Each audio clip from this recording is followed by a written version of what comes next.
Well, hello there. How is everyone? You amazing, beautiful, wonderful people. It's Sunday, baby. It's Sunday, the day of rest. Are you resting? I'm not resting. Because you're amazing and you deserve me not to rest, to continue bringing you information. Tonight we will be live, so join me, 10:45 p.m. UK time, 5:45 Eastern time, and I believe it's 3:45 sort of, is that New York time? I don't know. There's so many time differences all over the place. It's 10:45 p.m. UK time. I know that much. So look, what are we talking about in this video? This is a bit of a prequel, really. A prequel to what we'll be talking about and showing later, which is going to be the Idaho 4 doc concerning the movements of the white Hyundai Elantra that they are claiming is Brian Kohberger's. And look, what we must say, to remain factual at this point in time, because some people are not remaining factual, it's the car that they believe is Brian Kohberger's car. It has not, at this stage, been proven beyond a reasonable doubt to actually be his car. Is there a potential that it is? Of course. He drives a 2015 white Hyundai Elantra. The car that they are depicting here is apparently a white Hyundai Elantra.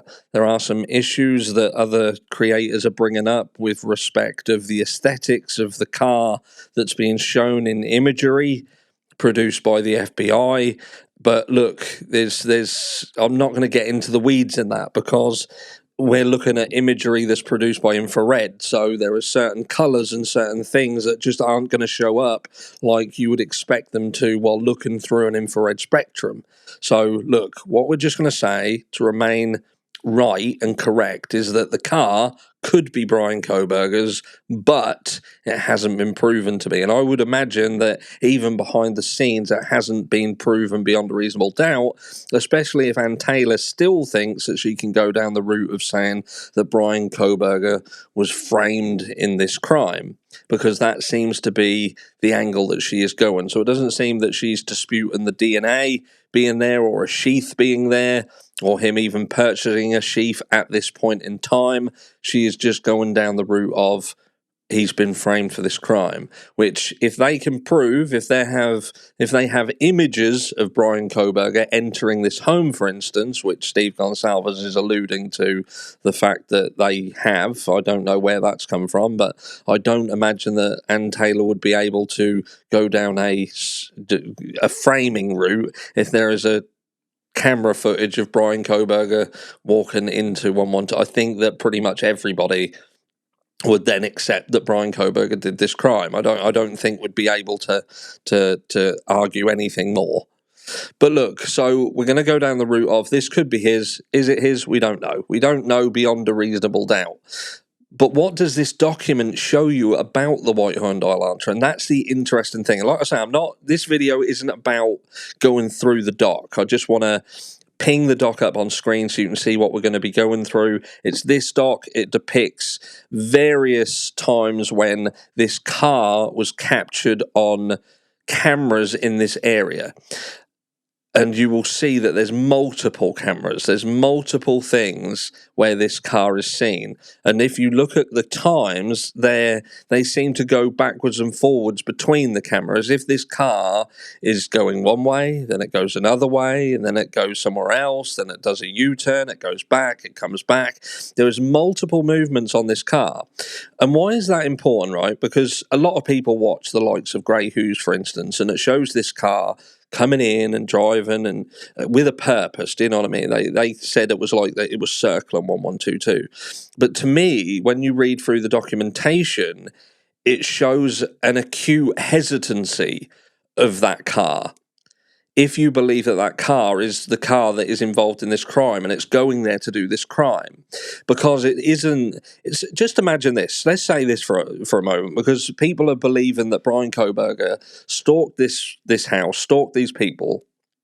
He'd made a conscious decision to go and do this, built up to it, and he'd driven his car from Washington, a non-death penalty state, into Idaho, a death penalty state, in his own car, with his phone, driving around and getting caught on multiple cameras round an estate, And he's supposed to be clever. He's supposed to be smart. Even Steve Gonsalves said he's a smart guy. Well, I would argue that if it was indeed Brian Koberg who did this crime, then he's perhaps the most stupid person that I've ever read about and been involved in a crime about. Do you know what I mean? It doesn't make sense that a smart person with knowledge of crime and criminology and forensics and DNA would have done the multiple things that he did. But back to the point, the car. The behaviour of the car and what this document absolutely rams home is that this car isn't movement with a purpose. It isn't coming from point A and then driving to this property, parking up, waiting and going into it. It's driving around the estate. It's going up roads. It's coming back down roads. It's doing U-turns. It's moving. And there's only multiple things that can be taken from that. And that is either the driver is the driver and there is other people in the car and the person who is in the car is hesitant, or the driver is on his own in the car and he or she has got there and it's like, do I do it? Don't I do it? Do I do it? But then I think to myself, why would you risk driving around and getting caught on all of these cameras? The more you drive this car around and the more cameras you're going to get caught on. In this day and age, people know that properties have cameras. They know, especially around this area. And especially if they've been surveilling the area, surely they would look to see where there are cameras are. Where's the best route of travel for this car to go? I would be looking at, right, where can I park? Where can I park away from the property, get in? Where can I go and not be caught on camera? This car does completely the opposite and drives onto the estate and drives around and backwards and forwards. And I wonder why.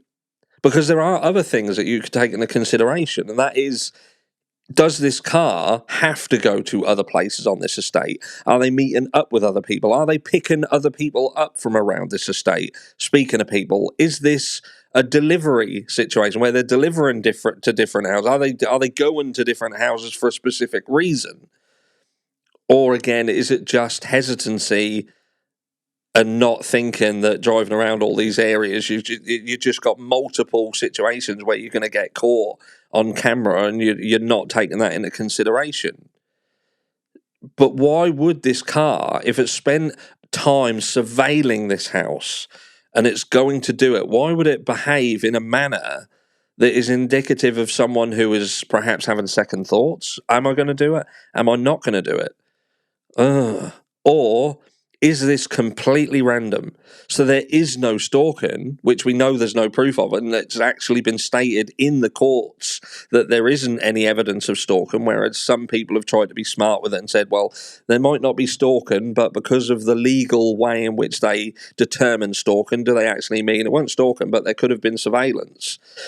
But the car is again behaving with an air of caution or hesitation, or this is completely random and they are actually driving around looking for a property that they can enter and commit a crime.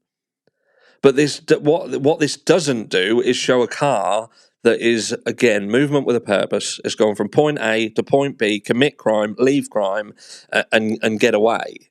It's not what you're seeing here. And maybe it means nothing. Maybe it is just about the person who did this crime got there and they don't want to. Maybe there's things going on in the area. It feels like it has to move. It has to keep moving. It can't stay stationary for too long. But I'd be interested to hear you guys' thoughts and feelings. If you've seen this doc, if you've read through this doc, to give me your interpretation of what we're witnessing here.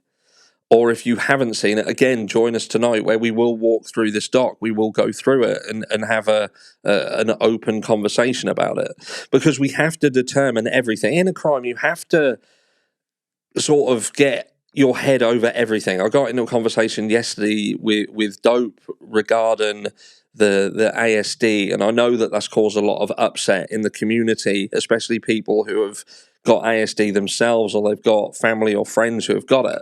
And I concluded that it had to be brought up. If Brian Koberger has ASD, for instance, it has to be mentioned.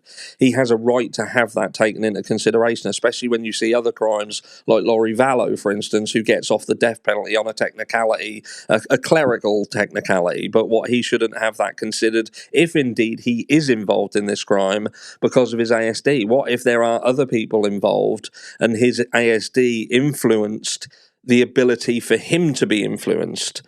Or the reaction and why this crime happened, and indeed was influenced by that. And I can give real world sort of stories about how that could in fact be a fact. So I think it would have been wrong to keep that hidden. So I think if you're criticizing that, I think it's wrong to criticize it being brought up. But look, with respect to this car is behaving odd. It's behaving very odd. It's giving me vibes that it's either meeting other people or seeing other people, potentially picking other people up or going to other properties. It's the fact that it doesn't go straight from point A, straight to the house, does this deal, and then move away and go. It's bizarre to me. It's quite odd. But I might be reading into it too much. Let me know down below what you think, and I'll catch you all tonight.